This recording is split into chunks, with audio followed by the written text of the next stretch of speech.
Bharatiya Janata party నా మీద నమ్మకంతో అధిష్టానం నాకు సపోర్ట్ చేసింది కాబట్టి, అధిష్టానం నన్ను నమ్మి నాకు సీట్ ఇచ్చింది కాబట్టి ప్రతి నాయకునికి కిషన్ రెడ్డి గారు కావచ్చు, రామచంద్రరావు గారు, అధిష్టానం సెంట్రల్ లెవెల్లో ఉన్నటువంటి నడ్డాజీ గారు కానించి వాళ్ళందరికీ కూడా నేను ప్రత్యేకమైన ధన్యవాదాలు తెలియజేసుకుంటున్నాను. అదే కాకుండా ఇక్కడ ఉన్న సీనియర్ నాయకులందరూ కూడా నన్ను నమ్మి నాకు సపోర్ట్ చేసినందుకు నేను డెఫినెట్లీ వాళ్ళకి ఇన్ని రోజులు కూడా సీట్ అనేది కూడా బీజేపీ వాళ్ళు కూడా ఇంతవరకు సస్పెన్స్ లో పెట్టారంట.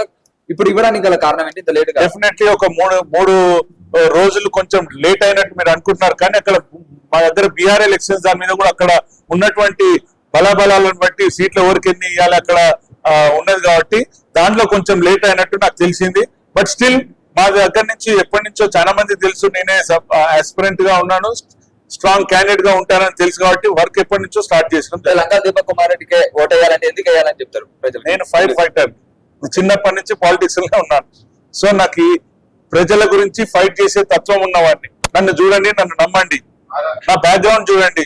ఒక సోషల్ ఎక్స్ సర్వీస్ మెన్ కొడుకుని, మంచి వర్క్ చేస్తాను, ప్రజలకు మీ ద్వారా తెలియజేసుకునేది. నన్ను నమ్మండి, నేను చేస్తున్న నా బ్యాక్గ్రౌండ్ తెలుసుకొని మీరు నాకు ఓటు వేయాల్సిందా మీ అందరికీ. డ్రైనేజ్ సమస్య ఎక్కువగా ఉంది, ముఖ్యంగా కృష్ణానగర్ వెంకటగిరి ఏరియాలో. వర్షాకాలం వస్తే వాళ్ళు మొత్తం అవి చూయించే వాళ్ళు ఓట్లు వేయించుకున్నారు. కానీ కిషన్ రెడ్డి గారు అక్కడికి వచ్చి అక్కడ ఆఫీసర్లను పిలిపించి ఏ విధంగా కార్యక్రమాలు చేస్తే ఇక్కడ ప్రాబ్లం సాల్వ్ అవుతుందని వాళ్ళని కూల్చి వాళ్ళని అన్ని డిపార్ట్మెంట్ వాళ్ళని కూర్చోబెట్టి దాన్ని ఇప్పుడు ఆయన ఫైట్ చేస్తున్నారు. దాని గురించి అక్కడ ఎర్రగడ్డలో రోడ్డు గురించి ఆయన ఉండిపించి టెండర్స్ వేయించి మరీ దాన్ని స్టార్ట్ అయ్యేదాకా దాన్ని రోజు ఎమ్మటివాడి చేయించారు. అయితే ఇప్పుడు కాంగ్రెస్ వాళ్ళకి వచ్చి మేము శంకుస్థాపనలు చేస్తున్నారు, కానీ ఫైట్ చేస్తున్నారు ఎవరన్నా ప్రజలందరూ కూడా తెలుసు కాబట్టి ప్రజలు బీజేపీతోనే ఉంటారని. బీఆర్ఎస్ సానుభూతి వర్కౌట్ అయ్యే అవకాశం బీఆర్ఎస్ పార్టీ సానుభూతి వర్కౌట్ అయ్యే అవకాశం సానుభూతి వర్కౌట్ చేయాలని ట్రై చేస్తున్నారు. హైదరాబాద్ లో అవన్నీ పనిచేయవు, ఊర్లలో కొంచెం వాతావరణం వేరే ఉంటుంది. ఇక్కడ వాళ్ళు ప్రజలు వాళ్ళకు మినిమం ఎమ్యూనిటీస్ ఏమైనా ఇచ్చిందా గవర్నమెంట్ అనేది చూసుకుంటారు.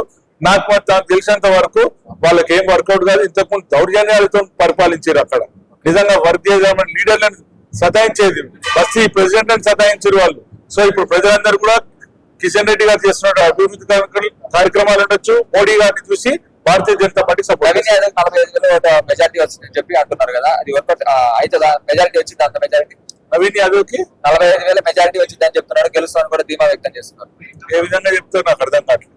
అంటే ఎవరు కాన్ఫిడెంట్ ఉండడు, ఒక ఎత్తు ఓవర్ కాన్ఫిడెంట్ ఉంటే ఏమైతుందో తెలుసా? వాళ్ళకి లాస్ట్ టైం కూడా 2 సార్లు కార్పొరేటర్ నిలబడ్డారు, 2 సార్లు ఎమ్మెల్యేకి నిలబడ్డారు, ఎప్పుడు కూడా గెలిచింది లేదు. ఇప్పుడు భారతీయ జనతా పార్టీ గెలవబోతుంది. ఎందుకని మీరు అడగొచ్చు.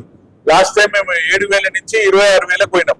26,000 నుంచి డెఫినెట్లీ 5th ప్లేస్ నుంచి 3rd వచ్చినాం, 3rd నుంచి 1st రాబోతున్నాం. అంతే. షేర్ చేయండి, లైక్ చేయండి, సబ్స్క్రైబ్ చేయండి. మరిన్ని వీడియోల కోసం బెల్ సింబల్ పై క్లిక్ చేయండి.